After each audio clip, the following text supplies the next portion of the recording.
आज के इस एक्सप्लेनर में हम एक ऐसी जगह की बात करने वाले हैं जो स्पेस जितनी ही मिस्टीरियस है। पृथ्वी का एकदम डीप इंटीरियर, मतलब सरफेस से हजारों किलोमीटर नीचे, जहां प्रेशर इतना ज्यादा है जिसे इमेजिन करना भी मुश्किल है और टेम्परेचर सीधा सूरज की सतह जितना गर्म। तो चलिए बिना किसी देरी के इस एक्सट्रीम दुनिया को डिकोड करते हैं। लेकिन एक्चुअल साइंस की गहराई में उतरने से पहले जरा एक बहुत ही अजीब सी बात सोचते हैं। क्या हो अगर हमारी पृथ्वी अंदर से पूरी तरह से खोखली हो? इमेजिन कीजिए, कोई भारी पिघला हुआ लोहा नहीं, बस एक विशाल खाली अंडरवर्ल्ड।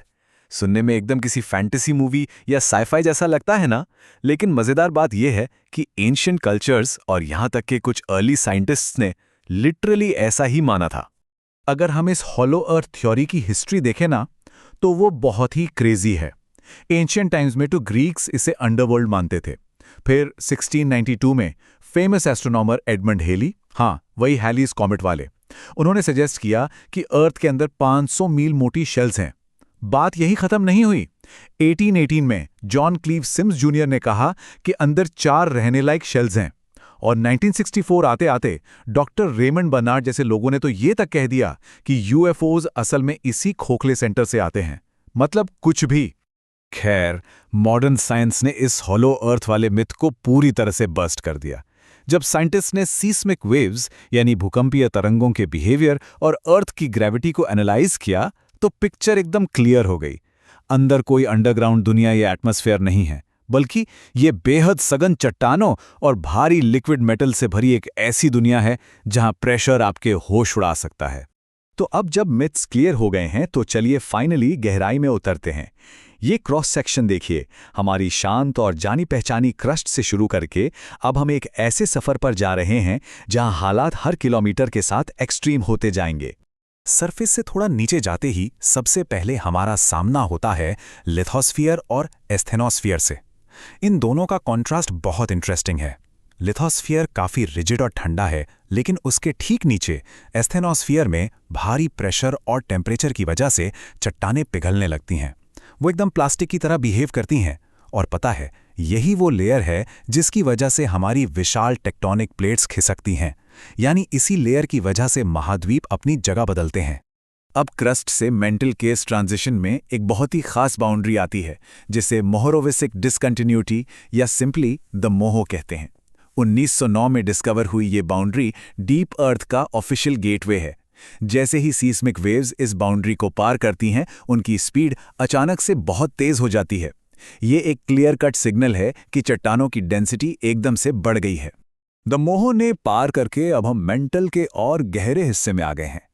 यहाँ इतनी ज्यादा हीट है कि कन्वेक्शन करंट्स पैदा होती हैं। इसे समझना बहुत आसान है। इमेजिन कीजिए कि गैस पर पानी उबल रहा है। बिल्कुल वैसे ही गर्म मैग्मा कोर के पास से ऊपर उठता है, थोड़ा ठंडा होता है और फिर से नीचे गिर जाता है। गहराई में और नीचे की तरफ बढ़ते हुए फाइनली हम पहुंचते हैं आउटर कोर में, और यहां टेम्परेचर 8000 केल्विन तक पहुंच जाता है। ये इतना गर्म है, इतना गर्म कि अगर सरफेस की कोई भी चीज यहां आ जाए तो वो एक पल में भाप बन जाएगी। अब इन चार्ट्स को जरा ध्यान से देखिए। एक चीज जो सबसे ज्यादा सरप्राइजिंग है वो है इन लेयर्स का फिजिकल स्टेट। आउटर कोर पूरी तरह से लिक्विड है, एक बहते हुए लोहे और निकल के महासागर की तरह। लेकिन जब हम सॉलिड इनर कोर की बात करते हैं, तो सवाल यह है कि इतनी भयंकर गर्मी में लोहा पिघलता क्यों नहीं है? इसका सिंपल सा जवाब है इमेंस प्रेशर। गहराई के साथ दबाव इतना ज्यादा बढ़ जाता है कि वो मटेरियल को पिघलने का मौका ही नहीं देता, वो उसे सॉलिड फॉर्म में रहने पर मजबूर कर देता है। आउटर कोर के बारे में एक और मजेदार फैक्ट है, ये सिर्फ प्योर लोहे से नहीं बना है। अगर ऐसा होता तो इसकी डेंसिटी कुछ और होती। एक्चुअली ये प्योर आयरन से 5 से 10% कम डेंस है। और ये एक बहुत बड़ा हिंट है। इसका सीधा सा मतलब ये है कि यहाँ निकल के साथ साथ कुछ लाइट एलिमेंट्स भी मौजूद हैं, जैसे हाइड्रोजन, कार्बन, ऑक्सीजन, सिलिकॉन और सल्फर। अब आप शायद सोचें कि ठीक है, लाइट एलिमेंट्स हैं तो इससे क्या फर्क पड़ता है? एक्चुअली बहुत फर्क पड़ता है। आउटर कोर में फंसे ये हल्के तत्व एक टाइम कैप्सूल की तरह काम करते हैं। ये हमें बताते हैं कि जब हमारी पृथ्वी बन रही थी, यानी एक्रीशन के टाइम पर कौन कौन से मटेरियल्स मौजूद थे। फॉर एग्जाम्पल, हाइड्रोजन का वहां होना ये हिंट देता है कि शायद शुरुआत में एक हाइड्रस मैग्मा ओशन था जिसने पानी को सीधे मेटल्स में एब्जॉर्ब कर लिया था। और अब जो मैं बताने वाला हूं वो लिटरली माइंड ब्लोइंग है। जैसे जैसे हमारी पृथ्वी धीरे धीरे ठंडी हो रही है, हर एक सेकंड, हाँ आपने सही सुना, हर एक सेकंड लिक्विड आउटर कोर से लगभग 80,000 टन लोहा जमकर सॉलिड इनर कोर का हिस्सा बन जाता है। मतलब हमारा इनर कोर लगातार बड़ा हो रहा है। और यही फ्रीजिंग प्रोसेस हमारे प्लैनेट के सबसे ज़रूरी इंजनों में से एक को चलाता है, जियोडायनामो। देखिए ये कैसे काम करता है। जब भारी लोहा जमता है तो जो लाइट एलिमेंट्स हमने अभी डिस्कस किए वो लिक्विड में ऊपर की तरफ तैरने लगते हैं। इससे केमिकल कन्वेक्शन पैदा होता है। अब इस हलचल और पृथ्वी के रोटेशन की वजह से इस लिक्विड मेटल में भारी इलेक्ट्रिकल करंट जनरेट होती हैं और वॉइला, यहीं से जन्म होता है पृथ्वी के मैग्नेटिक फील्ड का। सरफेस से हजारों किलोमीटर नीचे चलने वाला ये इंजन कोई छोटी मोटी चीज नहीं है। आउटर कोर में जो मैग्नेटिक फील्ड पैदा होता है उसकी ताकत लगभग 2.5 मिली टेस्ला है। ये सुनने में शायद कोई बहुत बड़ा नंबर ना लगे, लेकिन सरफेस पर हम जो मैग्नेटिक फील्ड फील करते हैं ना, ये उससे 50 गुना ज्यादा स्ट्रांग है। तो ये सब मैटर क्यों करता है? इसलिए क्योंकि ये मैग्नेटिक फील्ड ही हमारी अल्टीमेट प्लैनेटरी शील्ड है। अगर ये आउटर कोर और ये डायनामो इफेक्ट ना हो तो सोलर विंड्स हमारे पूरे एटमॉस्फेयर को उड़ा ले जाएंगी। ये वही शील्ड है जो सरफेस पर मौजूद लाइफ को खतरनाक इंटरप्लैनेटरी रेडिएशन से बचाती है।